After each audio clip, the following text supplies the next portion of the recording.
सोरठ 17 चल रहा है।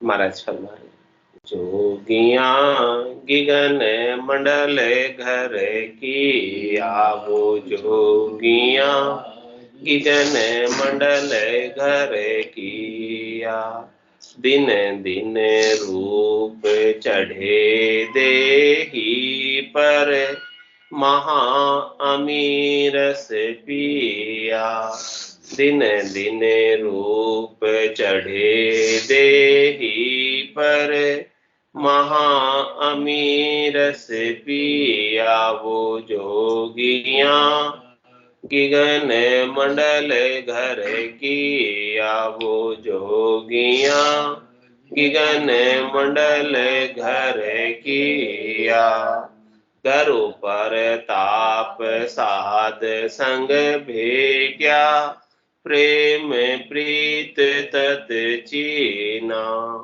गरु पर ताप साध संग भेट्या प्रेम प्रीत तत चीना निस दिन राम नाम लिव लागी बंक नाल रस पीना निस दिन राम नाम लिव लागी बंक नाल रस पीना वो जोगिया गिगन मंडल घर किया गिगन मंडल घर किया कर जी गिगन धरण भुजाणी जल बिन पवन रस पिया कर जी गिगन धरण दूजाणी जल बिन पवन रस पिया नदियाँ चली पिछम के गेले सुरत सबद संग किया नदियाँ चली पिछम के गेले सुरत सबद संग किया वो जोगिया गिगन मंडल घर किया वो जोगिया गिगन मंडल घर किया धर्म राय शिर पाम दिराया सुरत सबद मिल कीना धर्म राय शिर पाम दिराया सुरत सबद मिल कीना तीनों चले मेरे सु आगे त्रिवेणी सुखलीना तीनों चले मेरे सु आगे त्रिवेणी सुखलीना वो जोगिया गिगन मंडल घर किया वो जोगिया गिगन मंडल घर किया। महाराज परमात्मा से योग करने वाले साधना करने वाले भक्ति करने वाले जनों से कह रहे हैं कि देखो हे साधना भक्ति करने वाले योगी जनों हमने तो गिगन मंडल में घर की है हमने निज घर की व्यवस्था गिगन मंडल में की है परमात्मा के देश में की है संतों के देश में की है राम जनों के देश में की है और ये राम जनों के देश में जाना आसान काम नहीं। क्यों आसान काम नहीं? क्योंकि बीच में धर्मराय का स्थान है मेरुदंड के ऊपर बंकनाल से जब 21 स्वर्ग की गाथों का छेदन करते हैं तो ऊपर के एरिया पर धर्मराय का स्थान है। इस धर्मराय के स्थान को पार किए बिना गिगन मंडल में घर नहीं हो सकता और ये धर्मराय जब तक नहीं जाने देता है तब तक सब कर्मों का खात्मा नहीं होता। जब तक सारा लेखा जोखा समाप्त नहीं हो जाए तब तक ये धर्म नोटिस सर्टिफिकेट नहीं देता एनओसी नहीं देता नहीं जाने देता घेर कर रखता है पकड़े रखता है जीव को। तो महाराज फरमा रहे हैं कि हमने राम नाम से सारे कर्मों को काट कर्म आज के नहीं अनंत जन्मों के कर्म और 3 ताज के कर्म हमारे संचित पूर्ण विधि, 3 प्रकार के कर्म, क्रियमान कर्म जो रोज नए नए बनते, प्रारब्ध कर्म जो हमको इस जीने के लिए, और संचित कर्म जो अभी तक मिले, इन सब को काटे बिना काम नहीं। तो कह रहे हैं महाराज, हमने धर्मराय के एरिया से बाहर जाने के लिए इन सब कर्मों को पहले काटा। और कर्म कैसे कटे? कै सुखराम शरण तेरी ऐसी मोई बताई, भजन किया सो कर्म कटेला और कटे पलक के मान। कर्मों को काटने का एक ही उपाय है कि भजन किया सो कर्म कटेला और कटे पलक के मान। कितने समय में कट जाते हैं? कह रहे महाराज कि भजन करने से पल भर में सारे कर्म कट जाते। तो जब सारे कर्म कट गए तो धर्मराय के अदालत में उपस्थित होने की आवश्यकता नहीं रहती। और ये धर्मराय का स्थान रास्ते में आता, उस स्थान को पार करना बिना कर्म कटे नहीं हो सकता। तो भजन के माध्यम से जब सारे कर्म कटे तो महाराज में धर्म में राय शिरे पाव दिराया सूरत शब्द मिल की ना। कैसे धर्मराय के सिर के ऊपर से निकले सूरत और शब्द के साथ, शब्द भ्रम आगे आगे चला, पीछे सुरता चली और उसके संग ये आत्मा चली। और जो रास्ता है बड़ा सकड़ा है, धर्मराय उस रास्ते को रोक के बैठा है। तो वो रास्ता जो है उसके एकदम मुख के सामने से जाता है, उसके सिर के ऊपर से जाता है।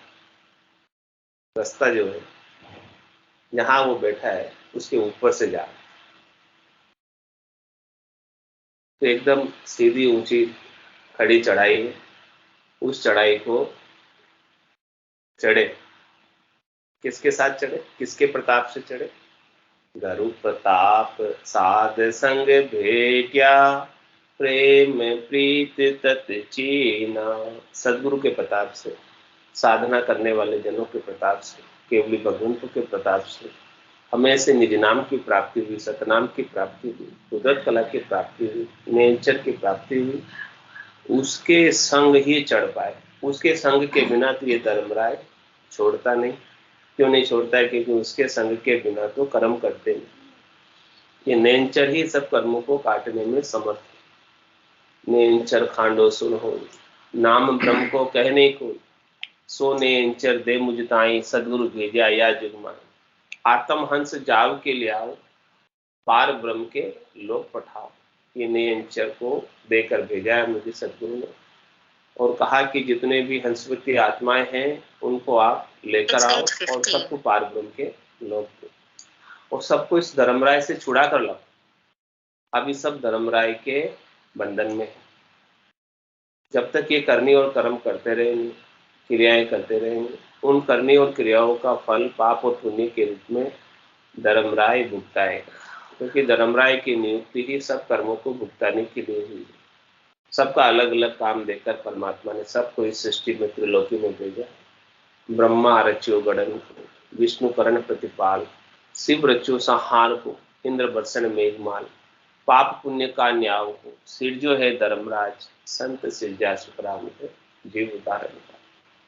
तो परमात्मा ने धर्मराज को काम ही देके सौंपा है, काम ही देके भेजा है कि आप जितने भी 84 लाख जीवाजून में जितने भी जीव हैं, जितने भी प्राणी हैं, उन सब का आपको लेखा जोखा रखना है और उन सब का आपको हिसाब किताब करना है। जिसने जिसने जैसा जैसा कर्म किया है उस कर्म के अनुसार आपको फल देना है, भुगताना है। तो जब तक करनी कर्म क्रिया करेंगे तब तक तो भुगतना ही पड़ेगा, छोड़ने वाला नहीं। देवी यू मार जताए जताए, कीड़ा कर्म क्यों भूलिया जाए, कहे यू बेण सुनावे बेण, अब को बताओ तुम्हारो कौन है सेन, कौन सेन। इस प्रकार से धर्मराय वचन कह के मार देता है, जता जता कर देता है, बता बता कर देता है। तो बताओ, आपने हंस हंस के तो सारे कर्म किए, हंस हंस किया न छूटे रोया, किया कबाड़ा हाथा, गड़ी गड़ी दमदम का लेखा, चित्रगुप्त का खाता। उसके खाते में तो एक एक घड़ी का, एक एक दम का, एक एक श्वास का लेखा है, जोखा है। बोलो अब आप उसको कैसे जुटला सकते हो? सब कुछ उसके पास हिसाब किताब है। उस हिसाब किताब का उसका पास एकदम पक्का है, और वहां पर कुछ भी सफाई नहीं चलती है। कुछ भी वहां पर कितना भी रो लो, लेकिन वो दया नहीं करता, वो तो भुगताते ही है। लेकिन एक निजनाम सतनाम कुदरत कला ऐसा कि वो इसके प्रभाव से सारे कर्म कट जाते और वो मार नहीं दे सकता, कर्म भुगता नहीं सकते, कर्म रहे नहीं, कर्म समाप्त हो गए। तो फिर धर्मराय भी इसकी मान मानता है, मर्यादा मानता है। वो साधना करने वाले, भक्ति करने वाले जनों का दर्शन चाहता है, पास में नहीं आता। ऐसी खास बात है निज नाम में। धर्म राय शिर पांव दिराया, सूरत शब्द मिल की ना, और तीनों चले मेरे सो आगे, त्रिवेणी सुख लीना। और तीनों नदियां भरपूर बहती हुई इडा पिंगला चिचमना मेरुदंड से आगे चली, ऊपर की तरफ बढ़ी, धर्मराय के स्थान को पार किया, और त्रिवेणी के अंदर त्रिकुटी में संगम हुआ तीनों नदियों का। त्रिवेणी संगम में वहां पर साधना करने वाले, भक्ति करने वाले जनों ने खूब नहाने का सुख लिया। तीनों नदियों को संगम में स्नान किया। अब त्रिवेणी नाय किया गिगन प्रवेश। त्रिवेणी में नहाकर गिगन मंडल में प्रवेश हो गया। क्या करें, नहा धोकर स्वच्छ होकर जाते ना मंदिर में, इसी प्रकार से महाराज कह रहे हैं कि नहाना है, स्वच्छ होना है, तो इस आत्मा को स्नान कराना है, भीतर से स्नान कराना। शरीर का स्नान तो अपन ऊपर से कर ही लेते हैं, बाहर का वो व्यवहार तो अपन रोज करते हैं, वो भी करना आवश्यक है। लेकिन इस आत्मा का स्नान, मन का स्नान, भीतर का स्नान त्रिवेणी में होता है, त्रिकुटी में होता है, प्रयागराज में। ये त्रिकुटी त्रिवेणी यहाँ है। हाँ, ये संगम स्थान है जहाँ तीनों नदियां आकर मिल रही हैं। यहाँ जाजे जल जूल के निर्मल हो निरात, यहाँ जाना और यहाँ के त्रिवेणी संगम के जल में झूलना। झूलना यानी खूब आनंद लेना, हिलोरे लेना। यहाँ तीनों नदियां मिल रही है, तो तीनों नदियों का जल यहाँ पर आपको स्नान भी बोलते हैं। हाँ हाँ, तो यहाँ जाकर आप खूब स्नान का आनंद लेते। हाँ, ये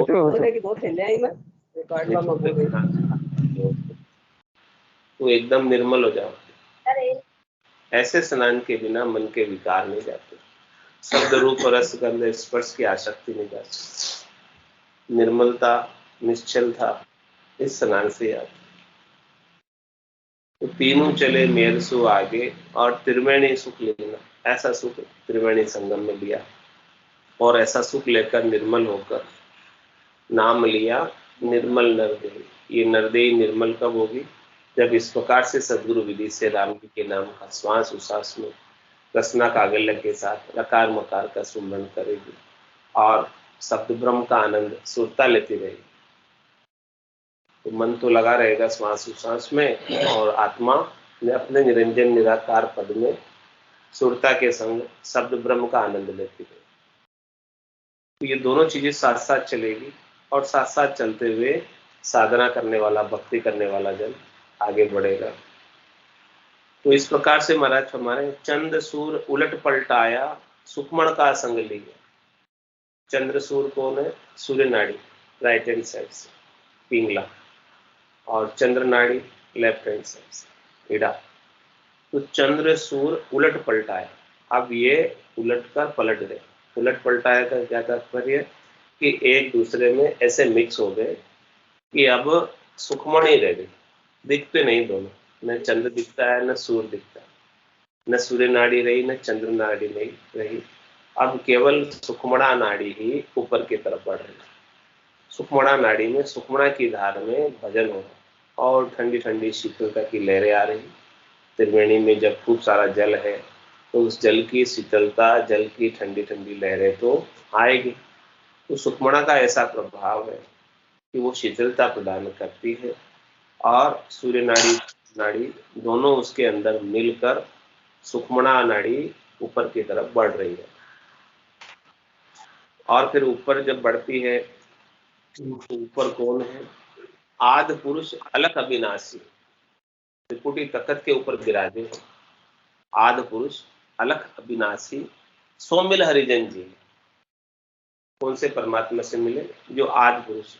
आदि पुरुष यानी जिसका न आदि है न अंत है, अनादिकाल से, जिनकी कोई तिथि मिति नहीं है, जिनकी कोई सम्मत नहीं है कि इस सम्मत से आरंभ हुआ।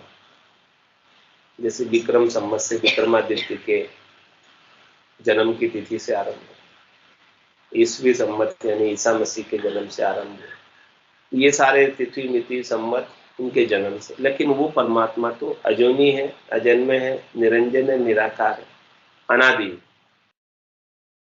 वो इस धराधाम पर शरीर धर के कभी आए ही नहीं। ऐसे आदि पुरुष, ऐसे अलग पुरुष, ऐसे अविनाशी पुरुष, जिसने शरीर धरा है उसका शरीर का तो नाश होना ही पक्का ही है। लेकिन जब ऐसे परमात्मा ने शरीर ही नहीं धरा तो उनका नाश कैसे हो? अविनाशी है, उनका कभी नाश नहीं होता। वो सत्य वैसे के वैसे रहते और वो अलग है। अलग का क्या तात्पर्य?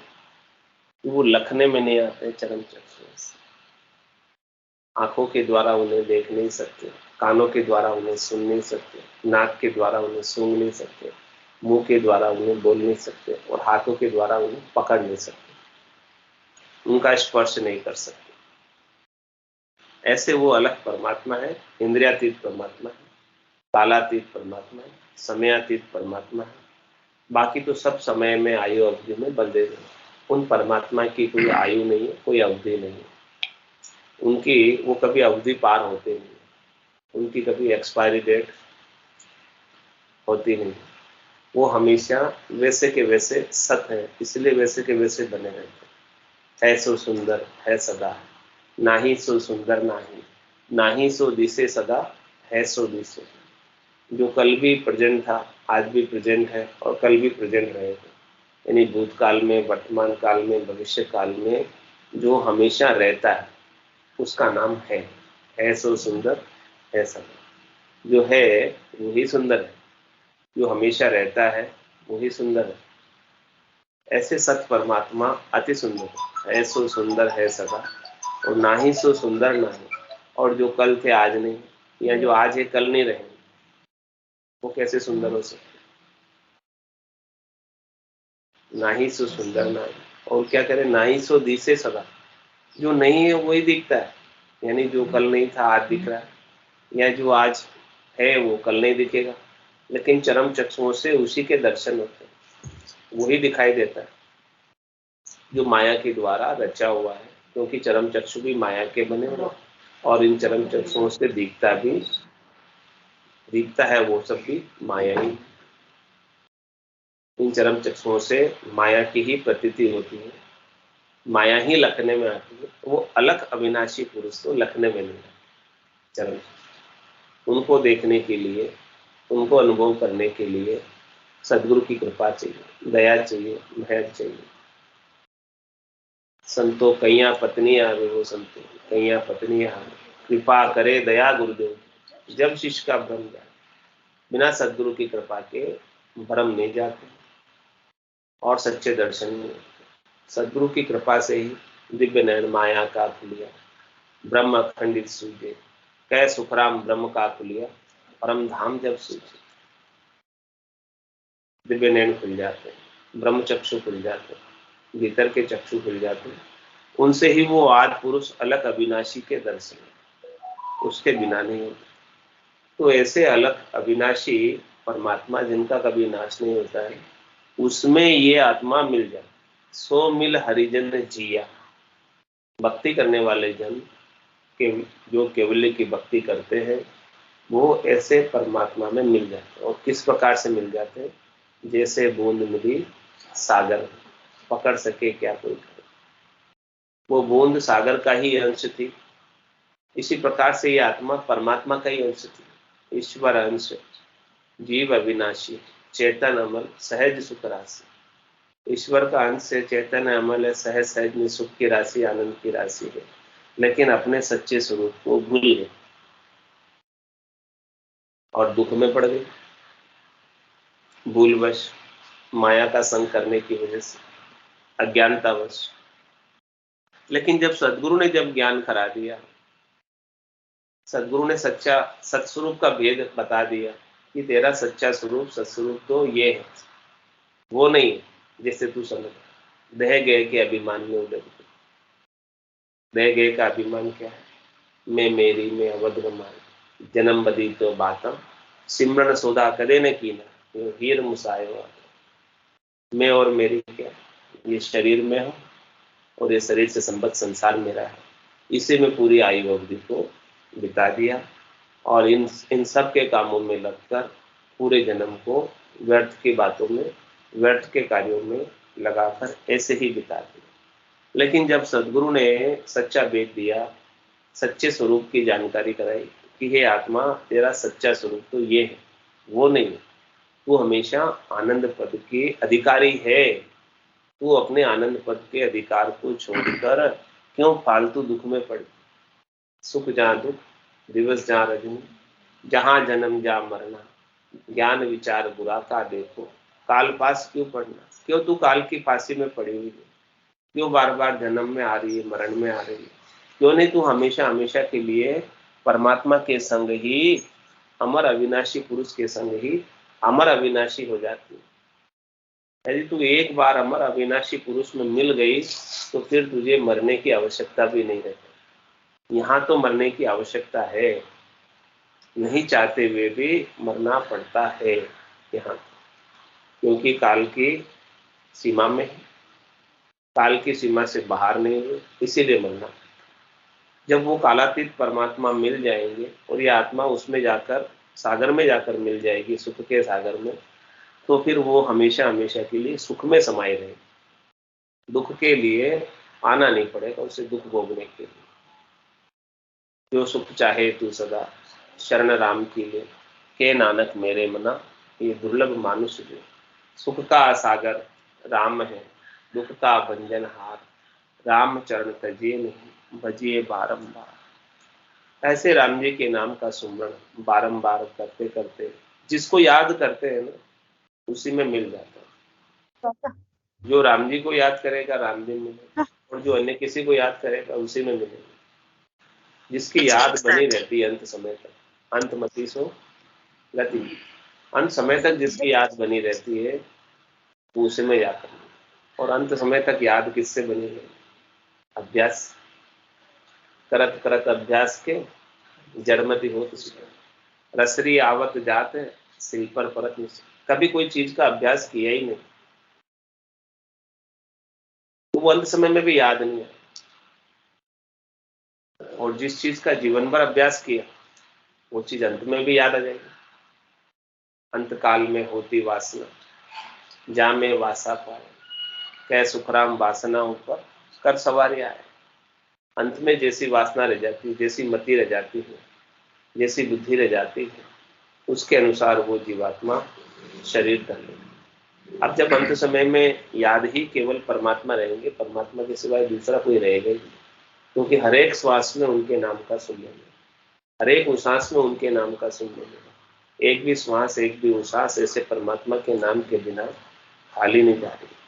तो जब याद में ही परमात्मा, श्वास में ही परमात्मा है, तो जब तक श्वासें चल रही है, जब लग मुख में जिव्या चाले, तब लग हर केशु, भावे तार मार मोई दीजिए, शरण आपकी विशु, राम तेरी लाए पड़े सो कीजिए, भावे मोख मुगत में भेजो, भावे दो जग दीजिए, माने तो हरि भक्ति जो करनी, भजन अखंडित तेरो, मोख हसियासु बिड़त बदे तो काय बिगड़ सी मेरी, राम तेरी लाए पड़े सो कीजिए। हे राम जी, आपको जैसा अच्छा लगे वैसा करो, बस हम तो केवल और केवल आपके नाम का सुमरण करते थे, बाकी हमारी कोई इच्छा नहीं, हमारी कोई चाहना नहीं, हमारी कोई वासना नहीं, हमारी कोई आशा नहीं, हमारी कोई तृष्णा नहीं, हमारा कोई मनोरथ नहीं, हमारी कोई मनोकामना नहीं, हमारा कोई संकल्प नहीं, हमारा कोई विकल्प नहीं।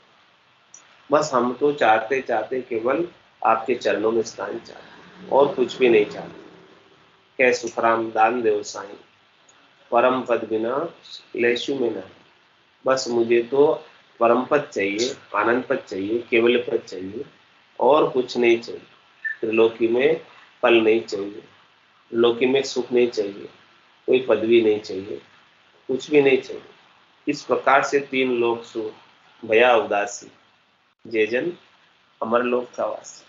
इस प्रकार से तीन लोकों से जो उदासीन हो जाता है वो ही अमरलोक का वासी होता है। सो मिल हरिजन जिया, ऐसे भक्ति करने वाला जन ऐसे परमात्मा में मिलकर हमेशा हमेशा के लिए जीवंत हो जाता है, हमेशा हमेशा के लिए अमर हो जाता है। ये अमर पद की प्राप्ति का उपाय महाराज बता रहे हैं कि जोगिया गिगन मंडल घर की या वो जोगिया गिगन मंडल घर की या दिन दिन रूप चढ़े देगी पर महा अमीरस पिया।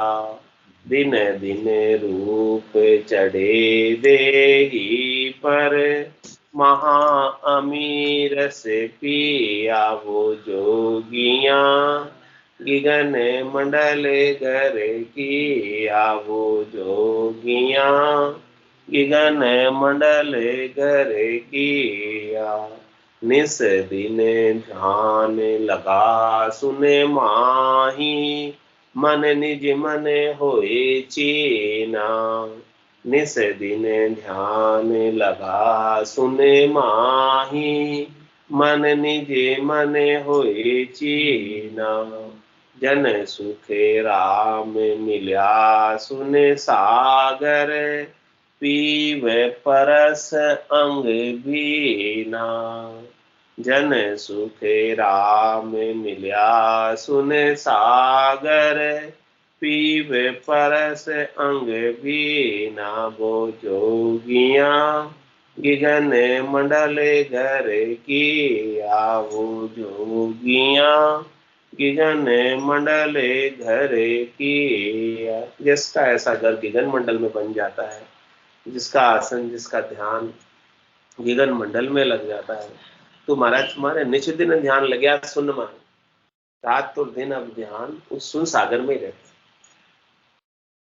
वहां से ध्यान हटता नहीं। खाते पीते उठते बैठते जागते सोते ऐसी डोर लग जाती, ऐसी लीव लग जाती है कि वो सुन सागर का आनंद लेते हैं। और वो आनंद इतना भरपूर है कि उसके सामने दूसरे सब सुख फीके लगते हैं। तो जो चीज फीकी लगती है उसके तरफ मन आकृष्ट नहीं है। पहले तो शब्द रूप रस गंध स्पर्श के सुख अच्छे लगते थे, क्योंकि ये सुख अपरबल है, भारी है, इसीलिए जो है ये मन उन्हीं में लगा रहता है। ये प्रकृति मन अपमन उन्हीं में लगा रहता है।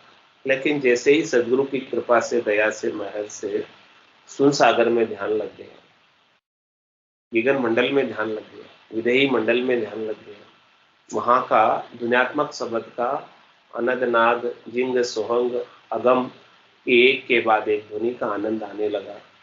तो ये मन भी जो है निजमन हो गया।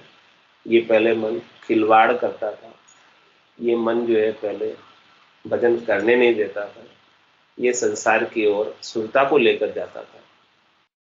कभी शब्द में ले जाता था, कभी रूप में ले जाता था, कभी रस में ले जाता था, कभी गंध में ले जाता था, कभी स्पर्श में ले जाता था। लेकिन अब निज नाम के प्रभाव से इसका भी हृदय परिवर्तन हो। वो निज नाम की जागृति से अपमन प्रकृति मन निज मन में कन्वर्ट हो गया, बदल गया, रूपांतरण हो गया। तो महाराज फरमा रहे हैं कि ऐसा निज नाम का जबरदस्त प्रभाव हुआ कि मन निजमन होए चीना। मन को निजमन के रूप में हमने देखा। पहले तो ये बहुत भागता था, बहुत दौड़ता था, लेकिन अब ठहर गए, स्थिर हो गए, निज नाम के प्रभाव से ही ठहरा। नाम और निज नाम में ही सामर्थ्य, शक्ति, ये ताकत है कि इस मन को ठहरा सकते। बाकी तो ये मन बड़ा जोरावर है, जबरदस्त है, अप्रबल है, अपने कहने से तो ये मानता नहीं। करोड़ जतन लख जापता, 5 बस नहीं हुई, और लिव ला गया सुखराम के सहज ही सब बस। निज नाम की जब डोर लग जाती है, लिवबंद सुमरण होने लग जाता है, तो ये प्रकृति मन स्वतः ही बस में हो जाता है। इसे बस में करने की आवश्यकता नहीं, और इसके बिना कोई कितना ही इसको इंद्रियों का दमन करने का, अंतर इंद्रियों का शमन करने का प्रयास करे, लेकिन होती नहीं, बात बनती नहीं। करोड़ जतन लख जापता, 5 बस नहीं है, लिव ला गया सुखराम के सहज ही सब बस। सहज सहज में बस में करना है तो ये केवल एक ही उपाय, ये सहज योग है, राजयोग। तो कुछ करना भी नहीं पड़े और सब कुछ कार्य ऑटोमेटिक गेबाउ स्वतः ही होने लगे। यही ज्ञान से विज्ञान है। विज्ञान के अंदर सब कार्य ऑटोमेटिक होता है, ऑटोमेशन ही विज्ञान स्वतः होता है। तो महाराज हमारे कि जब ऐसा सदगुरु का ज्ञान प्राप्त हो तो घट के भीतर ज्ञान से विज्ञान जागृत हो जाता है, और विज्ञान में सब काम ऑटोमेटिक स्वतः सहज सहज में होने लगता है, जिसमें कुछ करने क्रिया की आवश्यकता भी नहीं रह जाती, बाहर के उपाय की आवश्यकता नहीं जाती। जो कुछ करना है शब्द ब्रह्म करे, कह सुखराम शब्द की महिमा, कहता बढ़िया ने कहा, साधन ध्यान बिना सुन सिमरन, लिया अमर घर जाए। ऐसे अमर घर में लेकर जाने वाला ये शब्द ब्रह्म है। तो निश्चित दिन ध्यान क्या सुने माही, मन निज मन होए चेना। अब ये सहयोगी हो गया, निज मन ले जाने में, परमात्मा के देश में जाने में संयोग करने लगे। पहले तो ये परमात्मा से वियोग कराने वाला था, अब जब इसका परिवर्तन हो गया तो ये संयोग कराने वाला हो गया, वियोग कराने वाला नहीं रहा। तो जन सुखी राम मिल्या सुने सागर, पीव परस अंग भीना। इस प्रकार से महाराज फरमाते हैं कि सुने के सागर में मिल गए, आनंद के सागर में मिल गए, गर्क हो गए, गर्ताब हो गए, और अपनी इस आत्मा ने पतिस्वरूप परमात्मा को अरस परस कर लिया, दीदार कर लिया, एक मेक हो गई, और अंग से अंग उसके मिल गए। तो अब वो तो आनंद के अंदर सराबोर रहती है, मगन रहती है, गर्क गर्काब रहती है। अब वो एक पल के लिए भी ऐसे परमात्मा को छोड़कर अन्यत्र कहीं नहीं जाती। ऐसी स्थिति महाराज फरमाने, जोगिया गिगन मंडल घर की, आवो जोगिया गिगन मंडल घर किया, दिन दिन रूप चढ़े देही पर, महा अमीर से पिया। दिन दिन रूप चढ़े देही पर, महा अमीर से पिया, वो जोगिया गिगन मंडल घर किया, वो जोगिया गिगन मंडल घर की। बोलो राम सद्गुरु देव जी महाराज ने धन्य हो, धन्य हो। परम दयाल सद्गुरु सुखराम जी महाराज ने धन्य हो, धन्य हो। अनंत श्री सद्गुरु सुखराम जी महाराज के ज्ञान स्वरूप भगवान ने धन्य हो, धन्य हो। केवली भगवंता ने धन्य हो, धन्य हो। जीवा तारण दाद ने धन्य हो, धन्य हो। मोक्ष के मार्गा ने धन्य हो, धन्य हो। अनंत कोटि संतान ने धन्य हो, धन्य हो। राम सभा में राम राम राम राम राम राम, सबने राम राम, सब संतान है, सब कन्या ने राम राम राम राम राम राम।